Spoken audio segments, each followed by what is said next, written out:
Hyperlearning is one of the most essential skills you need to learn in our world today. Okay, wait. Ano ba ang hyperlearning? Hyperlearning is learning things ng sobrang bilis. Hindi mo kailangan maging expert, but we're talking about acceptable results in the shortest amount of time possible. Gagawin mo to para ma-shorten yung learning curve mo sa technical and theoretical skills so that you have more time to actually practice and apply whatever you learned in the real world. Of course, just like any other skill, yung honing and mastering part of the craft, it will take years, di yan mangyayari overnight. But definitely, you can learn the technical aspects and some theoretical aspects of whatever skill in just a short amount of time. So, in order to hyper-learn, I will teach you the BEAT method. B-E-A-T. B stands for breakdown. And when I say breakdown, I mean you have to break down whatever subject that is into small, manageable chunks. At pag sinabi kong small, I really mean small. Yung tipong kahit bata kaya intindihin yung inaaral mo.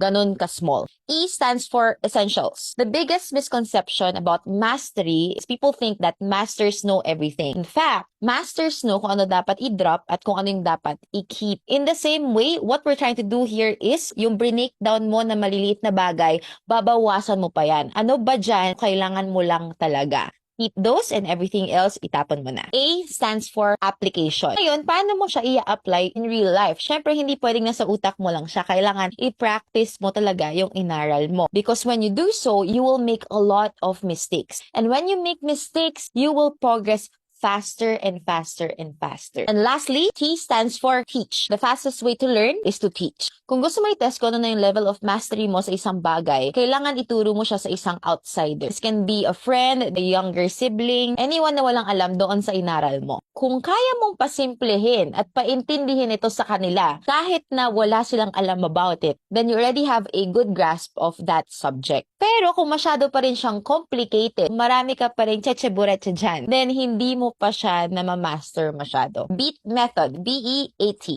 Enjoy learning!